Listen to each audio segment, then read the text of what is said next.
Um, One of the phenomenon of American and Vermont and Burlington the political process, which concerns me very much, I think it's a recent occurrence taking place in this country over the last number of years, is the concentration on one issue subjects. Somebody gets up, I'm for this and I'm against this, rather than an understanding and debate on the broad philosophical issues which separate the American people. I think what's happening increasingly within the last few years is that the political development is taking place, which I think is a positive development. And it's a development which is basically a process by which the philosophical differences which exist in this country between the ruling class, between the people who in fact own the means of production, the very wealthy people, and the rest of us, is now taking place at a heightened level, a more clear and articulate level than I think in any time that I can remember. On the one hand, we have the ideology of President Reagan and the right-wing Republicans and the Democrats who are following his leadership. And what are they espousing? What direction are they as a whole, all together, trying to take this country in? It's very clear that they are militarists, people who believe in military and violent solutions to the enormous and complex problems facing our world. They're doing that in the Mideast, they're doing that in Central America, they're doing that by expanding the military budget, they're doing that by continuing to test nuclear weapons, they're doing that by building chemical warfare products. That is what they believe is the solution to the complex problems facing this world. What they are also doing is telling the American people that throughout the world, wherever you have poor and hungry people who are trying to stand up and fight for their rights, that they are communist. It's nice and it's simple. Anytime you have hungry people, hungry fathers and mothers who want to keep their kids from starving to death, and they stand up and fight against oppressive governments, or governments of landlords and rich people, that they're automatically communists, and that we should be opposed to all of those movements. That's what you have in Nicaragua, and that's what you have in other sections of the third world. It's nice. It's a nice formulation. It's a simple formulation. We are the good guys. Everybody else are evil and communist. The only problem is it's dead wrong. Furthermore, these are the people, Mr. Reagan and his Republican and Democratic friends, who, while making disastrous cutbacks on programs in this country, right home, for the poor and for the elderly and for the sick and for the young, who are making cutbacks in education, cutbacks for the cities and towns in America. These are the people who are saying we need more and more money for the military, tens and tens of billions of dollars more. And furthermore, these same people who hide behind the American flag, who tell us how patriotic they are, how much they love our country, while some of us presumably do not love our country. These same people who are telling young married couples that they can't afford to help them build homes that they can live in, telling college students, high school kids today, that they're never going to be able to go to college because this country presumably cannot afford help to high school students in terms of loans to go to college. These are the very same people who are granting the largest tax breaks in history to the richest corporations in the United States of America. I think many Americans are not fully aware to the extent to these giveaway programs are going on. Recently, an important institute called the Citizens for Tax Justice published a list of 40 major corporations which made over $10 billion in profits and paid nothing, zero in taxes, including such poverty-stricken corporations as AT&T, which made close to $2 billion in profits, J.P. Morgan and Company, Gulf Corporation, another great patriotic institution, Boeing Corporations, many of the people tied in with the military who supply stuff for the military. $10 billion in profits, and they pay nothing in taxes. And not only do they pay nothing in taxes, they've gotten substantial, over $600 million in rebates from the taxpayers of America. So I think what we are going to, what I intend to do, is increasingly raise the issue of who is patriotic and who is not patriotic, and no longer accept these people hiding behind the American flag, whether destroying the lives of large numbers of Americans, from the middle class, low-income people, the elderly, and then giving tax breaks to the largest people, the wealthiest people in America. And I think this is a theme that has got to be pounded away, because that is what the basic issue facing the United States of America is. It's not a single issue here or a single issue here. It's this broad issue of whether or not this country has the resources to provide decently for all of its people, which I believe that it does, or whether we're going to give gigantic tax breaks to the rich, whether we're going to spend tens and tens of billions of dollars more on the military to fight against poor people throughout the world. Those are the issues that are going to cause the divisions in American society, the political divisions. And I'm glad they're coming, because I think the vast majority of the people are going to see through the Reagan hypocrisy and the hiding behind the American flag, and are going to be deciding who in fact are the real patriots and who are not. Is this going to be the theme for your gubernatorial run? This is going to be a theme that I intend to be speaking on so long as I am involved in political life. I guess I get increasingly frustrated and angry about the hiding behind this American flag. It's our flag. My father came to this country, as did many other people, to look for a better life. And we're not going to give that flag over to people who are in fact destroying the environment in this country. They don't have enough money to deal with acid rain, but they have enough money to invade Nicaragua. They don't have enough money to provide decently for our elderly and our sick, but they have enough money to continue their nuclear testing. Who is patriotic? Who is not? It's an interesting question. Speaking, can I ask you a flag question? Since that's what you're bringing up, is that we've had locally that I can think of recently 3 incidents involving the flag. At UVM, it was flown upside down as a sign of distress. Mike Jacobs showed up this weekend with a white pickup truck with 2 big American flags on the back. And thirdly, the protesters involved in this Saturday's events flew a flag on the flagpole saying U.S. out of, or no contra aid. I just wondered, what do you think of those? I'll tell you what I think. What I think is that those of us who are fighting for the rights of the people of Nicaragua against this disastrous contra aid, who are fighting for the rights of working people and poor people and the elderly, we should be flying the American flag right side up with respect and dignity. It's our flag, and we are fighting the right fights. It's our flag, and we should not be giving it over to right-wing people who are in fact fighting against the best interest of the vast majority of Americans. It sounds like part of this, you're advocating major tax reform. You're talking about tax breaks. I think Alex raised the question. You've seen decoupling go down, apparently going down the tubes. Yes. The legislature appears to be scrambling on Homestead. Are you running for governor? I have nothing new to say on that today. I think what I can say is not that decoupling is going down the tube. I don't think decoupling was ever seriously fought for. I think you have an issue. What is the major issue facing the Vermont State Legislature this session? And it's very clear.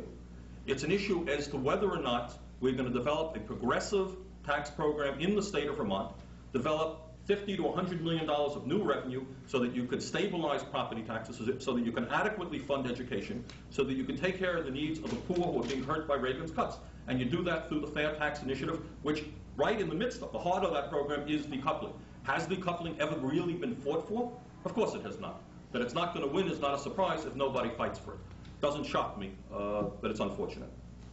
With all due respect, you've been meeting frequently with Ellen David Friedman. You've been apparently spoke at a Rotary Club a couple of weeks ago. There's some people who feel you're already running. How do you respond to that? I have nothing new to say on that. I intend to be speaking out around the state. If I decide to run for governor, you'll know about it. I'll make that decision when I feel it's the appropriate time. So you're not already running right now? No. Have you begun to put a campaign structure in place in case you decide to run? If I choose to run for governor, as I think I've indicated many times, it will be a very, very difficult situation. We are starting with taking on the 2 major parties. I mean, and what we are proposing to do has not been done successfully in modern American history. There are 50 states in the Union. It has not been done successfully. Obviously, I am not going to get involved in running for governor unless I think I have a chance to win. And yes, we are looking at what the potential. How do you raise money when you're going to be taking on all of the large corporations? Okay? How do you organize unions and low-income people and women's groups to make the proper fight? It is not going to be an easy fight. If I do it, we go in as the underdogs. Yes, we are looking at whether or not it makes sense. Have you actually, though, Mayor, begun to set up a campaign structure that you need if you do declare in the end of this month? We are exploring the possibility of running and testing the water, so to speak. Can you maybe Give us some idea when you say testing the waters, what do you mean? In other words, if I decide to run for governor, I will be running to win. We will be taking on the entire establishment. I am not going to run unless I have a chance to win. And right now we are exploring whether or not I would have a chance to win. It's as simple as Is all that that. just talking to regular people, or who are you testing the waters? One talks to people whom one respects and gets their judgment. And if in the final analysis it's felt that I in fact could put together a movement that could win, I will do it. And if I can't, again, I'm sorry, I'm not going to go into it any more than that. We keep going around on this. There must be other issues facing the state or country or world other than whether or not I'm going to run for governor. Dick Snelling would say it's more patriotic to do the most that they can to destabilize the government in Nicaragua, because it is a socialist government with ties to the Soviet Union, in order to maintain our sphere of influence and the integrity of our sphere of influence, that it's much more patriotic in the long run to protect our interests. Now, if Governor Snelling feels that, he's dead wrong. In my view, what is patriotic is to be on the side of the poor people of the world, the people who are in fact facing starvation, or in many instances fighting against extreme oppression from landlords and big business people, people who are starving, literally starving their kids. I do not believe that it's patriotic that the American government have an imperialist influence throughout an entire continent. And the issue is when people fight up, what we're seeing. For years and years, this country supported the government in Haiti. Okay, that's true. We supported the government of the Philippines. Mr. Marcos, until very recently, and in fact, if I'm not mistaken, today, is still receiving American aid. He is a great hero because he was anti-communist. And what happened is finally, the people of Philippines threw him out, and he is being shown for the crook and murderer that he was. So is Duvalier. If it is patriotic to support those type of people because they are quote-unquote anti-communist, that's not my But understanding there of are also patriotism. left-wing dictators, say, particularly, look at Cambodia and the whole situation in the East, where communist governments, people who were to fight for the rights of the working class, came into power. There were incredible bloodbaths, incredible... But that's a good question. And you might want to find out today who is funding groups that are supporting Pol Pot in Kampuchea. All right, find out what the United States' relationship is to Pol Pot, who in fact was a mass murderer, in the name of anti-communism today, because Pol Pot is now fighting against the government of Vietnam, which is controlling Cambodia. Okay, interesting point. I think the basic flaw in American foreign policy, we talk about Nicaragua again. Nicaragua has, of course, turned to the Soviet Union for arms. Of course they have. They expect, which is probably the case, to be invaded by the United States Marines. They have, on 4 occasions, they expect it again. What are they supposed to do? If you drive a country into desperation, if you tell them that you're about quite openly going to destroy them, where are they going to go? They're going to go into the hands of the Soviet Union, which I think is the major flaw in American foreign policy in dealing with third world nations. Do you think that Ortega made a mistake in allowing this incursion, invasion, whatever? I think if you understand, and this is a subject for 10 hours, I would love to get into it. If you understand, and the media, front page stories, unidentified sources said today, front page stories. Is this what the media should be presenting? Right now, let's turn it around. Let's look at it from the United States' point of view. Let's presume that the Soviet Union was openly funding a group in Canada to overthrow the government of the United States of America. They were, on a regular basis, coming into this country, blowing up installations, killing teachers, blowing up medical facilities, and so forth and so on. Does any serious person believe that the United States government, in order to protect its own interest, would not, on occasion, go into the host country, where everybody knows, Honduras, everyone understands, is hosting the Contra camps? Would anyone doubt that the United States would do that? Of course it would. You have a right to do it. Honduras is, in effect, at war with the government of Nicaragua. Now, what has happened over a period of time is this happens quite often. The Nicaraguan troops have gone over the border. But obviously, because you're dealing with a vote that's going to take place in Congress very soon, unidentified sources make a statement. The media puts it on front page over and over again. The government of Honduras apparently was not aware that they were invaded. Their president was on vacation, okay? But in the United States, it becomes blown up as a big story, and I think you'll have some of the chicken-hearted Democrats in Congress going the other way and supporting the president. If you look at what the president has done over the last 5 years, it's totally consistent, but not honest, I think. Do you feel that your patriotism personally is being impugned in some way? I mean, is that why? No, it's not a personal thing, Bob. It's a question of patriotism, like in a sense love of family, is a very honest, decent, basic human emotion. There is nothing wrong with patriotism. We have a right to be proud and love our country. It's a very basic instinct that exists throughout the world. Of course, we are not the only people who love our country, okay? And what disturbs me is that love of country, respect for our country, has been associated with right-wing politics. And I intend to do what I can to try to stop that trend. Love of country is respect for its environment. Love of country is respect for the fact that we don't want poor people sleeping out on the streets, that we want women to be given an equal opportunity in life, that we want working people to earn decent wages and not be destabilized as the industrial base of this country is destroyed. That's patriotism. And patriotism does not mean waving flags and going around invading poor countries throughout the world. No, it has nothing to do with me personally. But the more I think about it, when we see the flags flying and supposedly in the name of this country and supposedly for love of this country, we're doing those things. I think it's time for those of us who hold a different point of view to begin to speak up. And Alex asked this, I forgot who it is. Asked the question about the American flags and so forth. It's our flag too. Is there anything specific that's made you bring this up? Nothing. I think it's just something that's been accumulating in my mind for a while.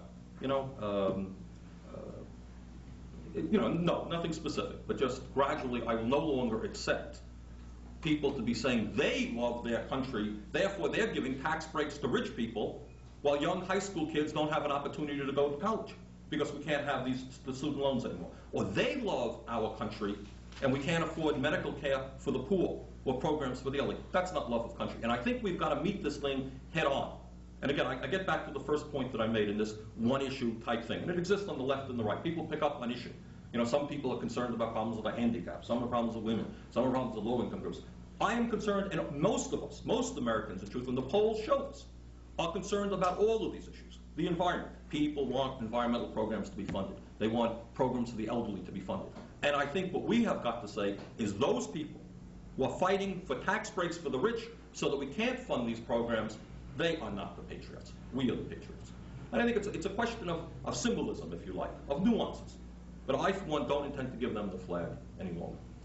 Does any of this have to do with the aldermanic race up in Ward 1? Where I would not suggest that. There's nothing. You asked me, is there anything specific, and the answer is no. But on the other hand, there's an accumulation of things. It's not just that race and so forth. But the right wing has, in fact, in this country, done a good job. Okay? It's their flag. They are the only ones who love their country. And I think we stand up and we say, no, you're not loving your country when you're letting acid rain destroy thousands of miles of beautiful forests in this country because you're giving tax breaks to the rich so you don't have environmental programs. It is not love of country that prevents kids from going to college today because they can't afford to go and there are no student loans available. That is not what this country is about. So I think what I am going to concentrate on is getting away from the one issue thing. Are you for this or are you for that? Okay? I think in general, the American people, and I think the polls have shown this is what the irony, the major irony of contemporary American politics is you go issue by issue. Are you for aid to the contrary? American people are not. Are you for money to protect the environment? Yeah, we are. Are you for money to protect the elderly and working people and poor people? Yeah, I am. Do you like Ronald Reagan? Yes, I do, even though he is cutting all of these programs. Okay? So I think what the function of many of us have got to do are many people, many great liberal Democrats, they're afraid to stand up to the president. All right? Every time he gives a speech, he's very popular. I'm not. All right? And I think we have got to make it very, very clear which side are you on. That's basically what it's about. And the issues are becoming more clearly drawn than at any time since I've been in political life. That's what the story is. All right? If you want to be a Democrat and support right-wing Republicans, fine. That's what you're standing for. Okay? Bernie, what do you intend, I might have missed it, but what do you intend to do more specifically? Aside from speaking out like this, do you have any other specific approach that you plan to take? No, I do what I do. I think the issue, what do you suggest? I'm just saying, are you planning to sort of organize something, Rally around the flag? Neighborhood Interesting organizations, concept. or have a rally? Well, I think, show? no, it is most certainly not a one-man show. And I think what you will see, what I hope you will see, I am one person, but I think what you could see, and I expect you'll see it, and it's beginning to happen now, is the progressive movement all over the state going out into the streets and into the farms. I think if you look at the work that people like Anthony Polina are doing, who's done an extraordinary job going to the farmers and talking to them about the implications of the tax system for the destruction of the family farm. That is exactly the right thing to do. And I think the progressives in the city of Burlington should be doing a better job in going out into the streets and talking to our constituents. We should not be winning 51% of the vote. We should be winning 60% of the vote, 70% of the vote. When the issues are clear, as I have tried to enunciate them today, we have the vast majority of the people on our side. That's what I believe. In America, in the state of Vermont, in the city of Burlington. And what ends up happening, because of the very cleverness, I mean, I will give these people credit, of Reagan, dealing with this misinformation. And of course, the media now on a national level is very complicit in this, okay, dealing with the one issue. And what I'm suggesting now is that on the issues that I have enunciated, the polls indicate the vast majority of the people are sympathetic, by and large, with the approach that I'm talking about. They are not sympathetic to what the right wing is doing. And we have got to win those people over. But in a certain sense, aren't you talking about really needing a broader organization to do that kind of thing? I mean, you can speak out at a press conference because you're the mayor, but there really exists no formal organization for that kind of education. Let's put this thing in the context, let's put this into the context of American society. Within the 50 states of the Union, probably, I may be wrong, and there may be exceptions, I may not be right, but I would say that we in Vermont are probably doing as good a job as in any of the 50 states in America. Can we do better? You're damn right we can, and we should be doing better. And we will try to do better. I will do what I can. In other words, I think what our job, our political task, is to build organizationally a broad, mass-based movement which contains on the same side low-income people, working people, women, people concerned about the environment, the elderly. By and large, their interests are exactly the same, and they are different from the interests of those people who want to give tax breaks to corporations, tax breaks to rich people, and who want to invade Nicaragua. I guess what I'm trying to get at is, do you think maybe you need a party to do this, or a formal organization? Well, obviously, the whole question of third-party politics is not something which I am not, have not thought a little bit about. And I think it is fair to say that within the city of Burlington, we may see a movement toward a more organized structure than we have in the past. And I think that would be an appropriate move. Would you be willing to join in on that? Yes. Nuts and bolts question, a little more localized. Yeah. There was an executive session Monday night to discussion of the fireman's contract. I understand you met with Mike O'Neill yesterday. I wonder what the resolution, was there a resolution about the fireman's complaint? There is no resolution that could or was passed in executive session. That is illegal, obviously. No, I didn't mean a resolution. I mean, was the problems that, did you resolve the problems? I think what we can say now, and again, you'll forgive me, because I intend, not only yesterday I spoke to leadership of the Officers Association as well as the Firemen's Union, and I intend this week, the end of this week, to go out and start talking to the firemen personally. My hope is that I will talk to every fireman in the city of Burlington within the next week. Well, and I think what the problem that we have is I think it's no great secret that in the city of Burlington this year, as a result of the loss of revenue sharing and other federal programs, it's going to be a tight financial year. The concern that I have is that in the last year, this year, we are estimating that there will be about a $200,000 expense for overtime within the fire department. And basically, what I have been saying to the firemen is that is, and to the Board of Aldermen, and to the Commission, and I think there is pretty unanimous agreement on this, is that that's just basically unacceptable. We cannot spend $200,000 in overtime. We will not spend $200,000 in overtime. And we're in the process now of drafting up a series of procedures to make certain that that will not happen again.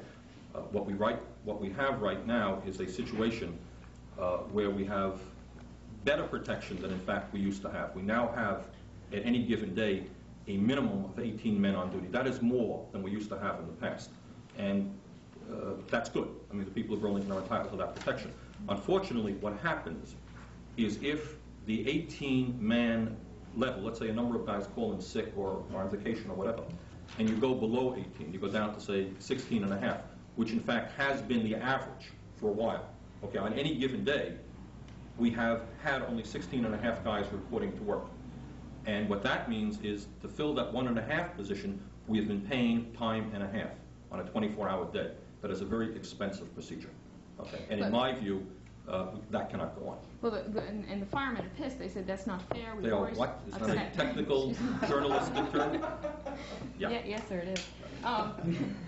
But the firemen are angry. They say that we have always gotten overtime. Well, of course not have always gotten overtime. We've gotten overtime for the last 2 years. When we...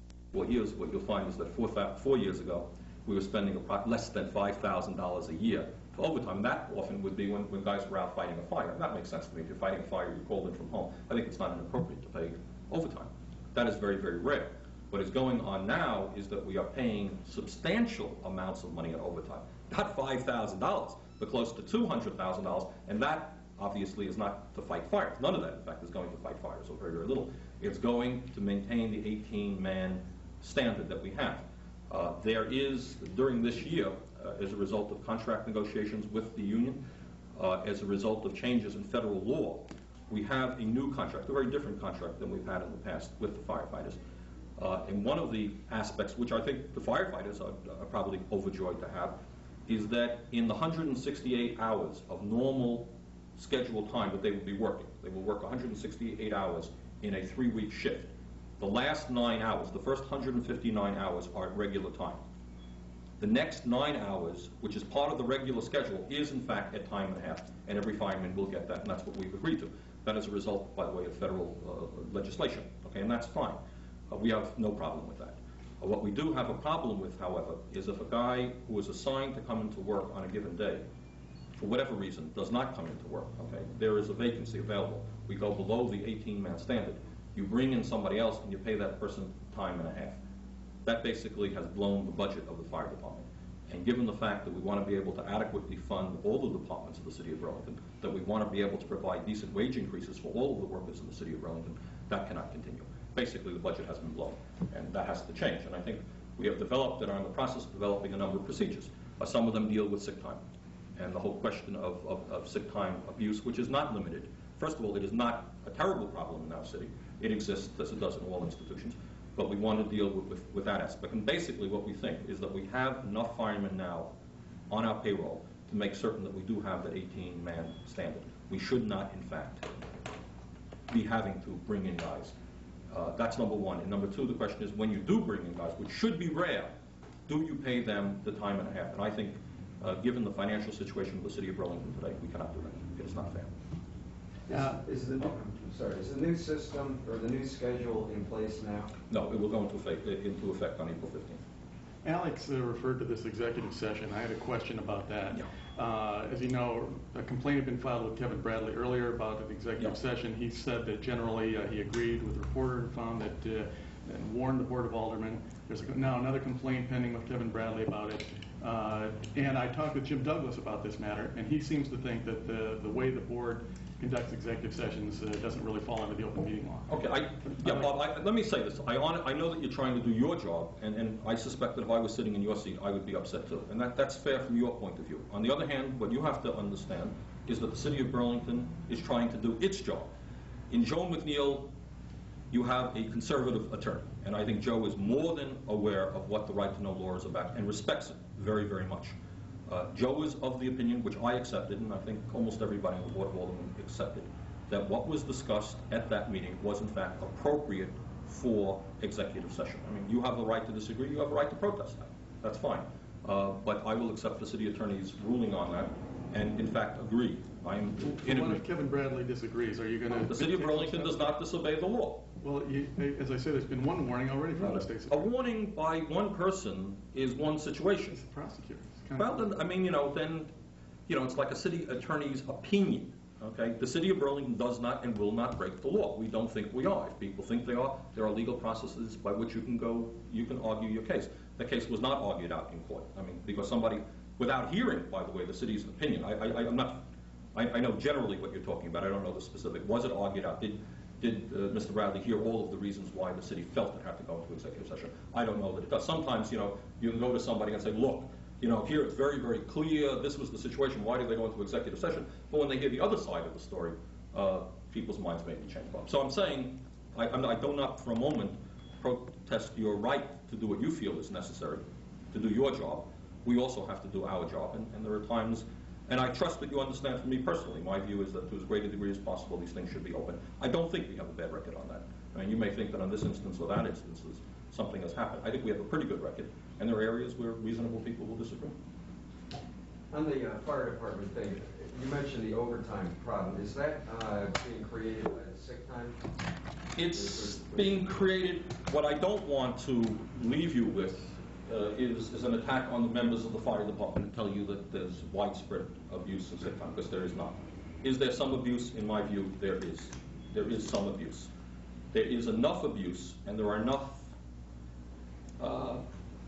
other problems that we as a city have got to get a handle on to make certain that, in fact, we will have every single day, without paying overtime, 18 guys on board. Okay, that is the root of the problem. Let me go through it once again. It's a little bit complicated. We have 3 shifts. If my memory is correct, 2 of the shifts have 24 guys, 1 of the shifts has 23. Built into every shift are guys who are going to be out on vacation, holiday, or established leave, granted leave, okay? So you go from 23 down to 20. Now the question is, we have 20 men who should be on duty. Unfortunately, what has happened is that from this 20, we have in fact only gotten about 16 and a half guys on duty. You following what I'm saying? Yeah. Okay. That means that we have to fill that gap, bring it up to 18, with a guy and a half at time and a half. That is a very, very expensive procedure.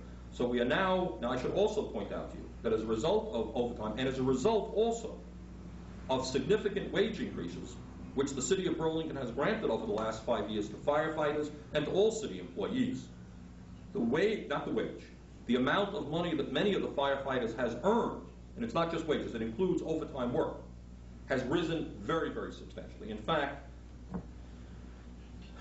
in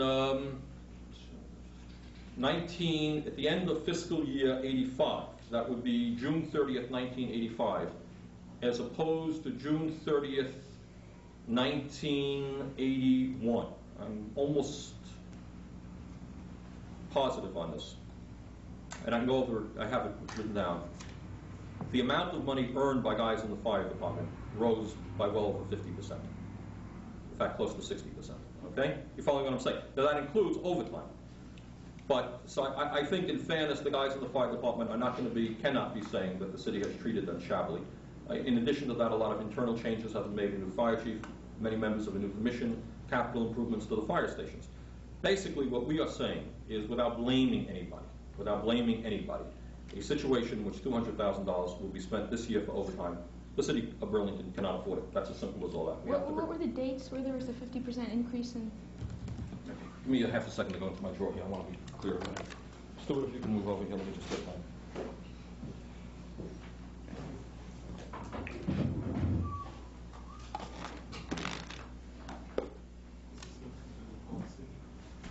What? No. Oh no. I was doing.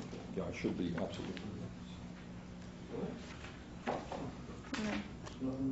Yeah, from fiscal year 81, that ends June 30th, 1981, to fiscal year 85, which ends June 30th, 1985, the city of Burlington, in total sum of money paid to firefighters, those guys who are working for the city then and are working for the city now, it has increased by 58%. Now that's not simply, that includes significant wage increases, but that also includes overtime and other benefits. This is just the people that were employed from 81 to 85, That's correct. All right, if your name is John Jones, you're working in 1981, your name is John Jones, you're working in 1985, on the average, you should have gotten, you are earning from the city of Burlington 58% more in total sum. That is not to say that the city has given you a 58% increase over those years in wage increases. It's a combination of everything that you're, that's, you know, those wage increases and overtime. Precisely. The total sum of money that you have received from the city of Burlington. And I don't have the breakdown. In fact, wage increases were significant, but not all of it. When you said other benefits, does that actually include like medical? No, it does not. It does not include fringe benefits. Retirement improvements have also taken place for all city workers, including the firemen. So the simple point that I want to make is that in that period of time, and the facts are in the annual report. If you look at the back of the annual report, the famous sections like the Anlanders of Burlington, where everybody constantly searches to find out what their neighbors are earning. On those sections, if you look at 1985, you look at 1981, and you compute, that's what you will come up with, 58. But if I was Sarah Smith, which I don't think there are very many Sarah Smiths in the fire department. That's right. But, and I was hired a year ago or 2 years ago, there was not. Oh no, it depends. That's not. That would not. The increases to my salary would not be included in that 58%. That's right. What I have given, in fact, for most of the firemen, there's not a whole lot of turnover, and I think we're talking about. I think I counted 66 guys who have stayed on, which is 3/4 of the fire department. Okay. Do you share the suspicion, at least among some people who are city officials, that the way that this schedule was set up, where you automatically get overtime for a sick day, do you feel that there was any sort of working together among firefighters to? I'm not going to say that at all. I mean, what I will say is I think that in general there has not been abuse, and it's really unfair. It's unfair to say that every guy in the fire department abuses sick time, because that is absolutely not the case. No. And I think what you can say is that the majority of them do not. But what you can also say is that when relatively small numbers of people do, it becomes very expensive for this reason. And it's really quite complicated, so I'll go into it if you would like me to. You have a situation, say, in the Parks Department, okay? A guy doesn't come into work for whatever reason. What happens is the Parks Department will continue that day. It will survive with one less worker, okay? In the fire department, that is not the case. We have made the decision not to survive with one less worker because we intend and will maintain all of our fire stations in activity. And if we're down below 18, we have got to call in somebody else. That's the difference. The problem would not be so serious if you were not dealing with a life and death process as is firefighting. So that's where it becomes different. And also what becomes different is the whole situation regarding firefighters, not only in Burlington, but throughout the country, it's just a very different situation than the other departments. Everybody else works 8-hour days. They work 24 hours, okay? They miss one shift. It is a 24-hour shift. They work one day in 3. So it becomes different than, I miss work, I miss an 8-hour day, or whatever. They miss one day, they miss a 24-hour day. Furthermore, you call in somebody for overtime, you're not paying time and a half for 8 hours, you're paying time and a half for 24 hours. So it really becomes a different situation than any other department in the city. And that's true all around the country. Dealing with the whole situation of firefighting is very complex. But to make a long story short, no, I'm not going to cast aspersions on the members of the fire department. We have, in fact, a very fine department, in my view. They are very capable and have proven themselves to be excellent firefighters. The bottom line is that basically the city cannot afford $200,000 in overtime. It's not more complex than that. And I would say that if that was true in any department in the city, this is going to be a tight year. And I cannot take away from the library, I can't take away from the Parks Department in order to subsidize overtime in the fire department. It's as simple as all that. Okay, but you know how the system, or the schedule is set up over Yeah, there. I do. And it almost, don't you feel it begs abuse? Good point. All right, that's a fair question. And that's a good point. And I think the problem is, and what we intend to get at the root of, is a system which might encourage abuse. Yes. All right, to answer your question, I answer it in the positive. In the same sense that if you left, a $1,000 bill lying here on the table and you walked out, maybe somebody might take advantage of that situation. Okay, but what we are doing is we are now moving in a variety of ways to do away with the incentive to abuse the system. That's basically, in a nutshell, what we are attempting to do. Are there other schedules that you get away from the 24-hour shift? Oh, Ajay, you're opening up an area which really I'm not an expert on, that has been debated and discussed. My understanding is that, in fact, again, this discussion goes on all around the United States of America, is that probably in terms of cost effectiveness, my understanding is that the 1 day on, 2 day off is in fact the most cost effective.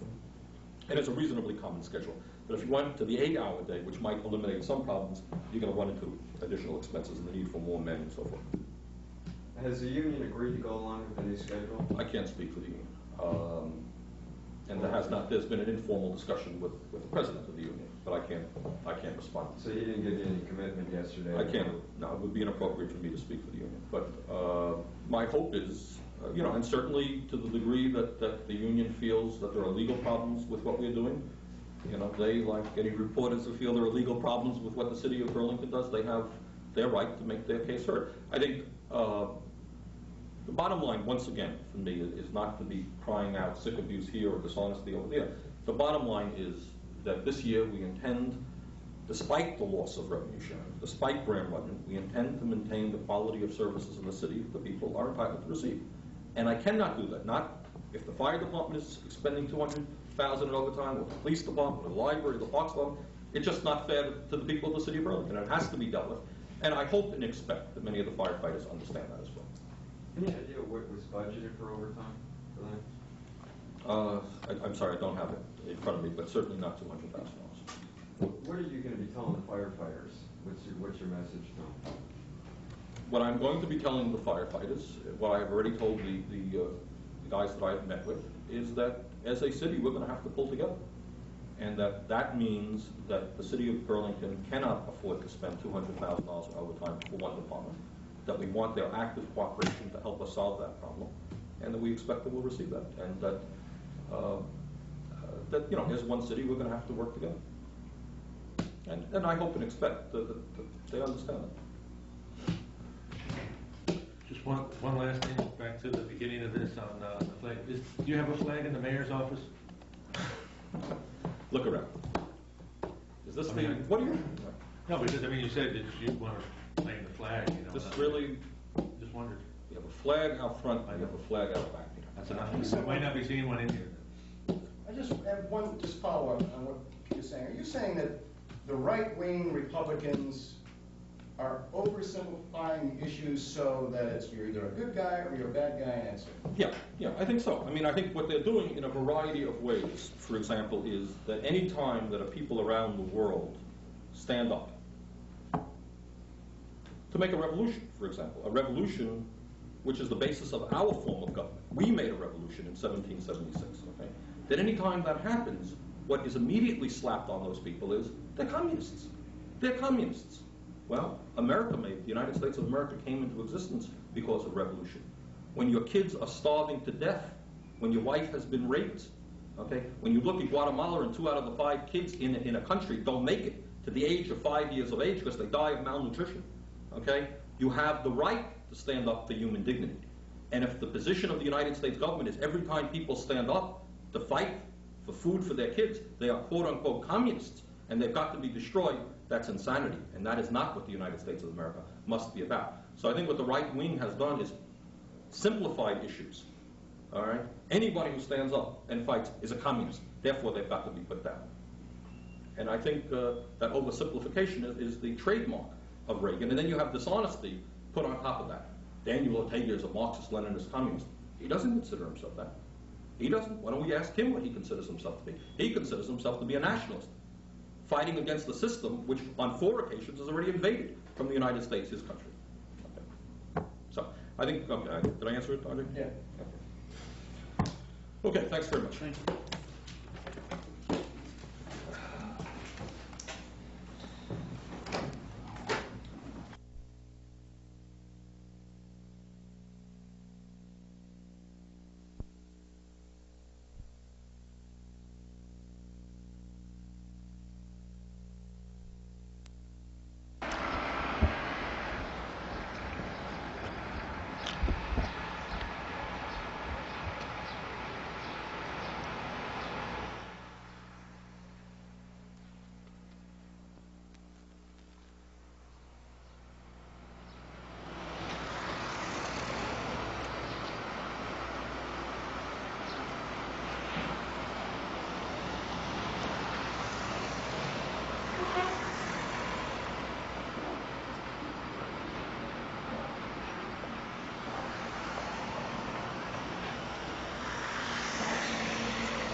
That's right. NLF is going to win. Ho, ho, Ho Chi Minh. NLF is going to win. So how'd you like Michael the other night? Off of the sidewalks into the street. That's Off right. Off the sidewalks into the street. Off of the sidewalks into the street.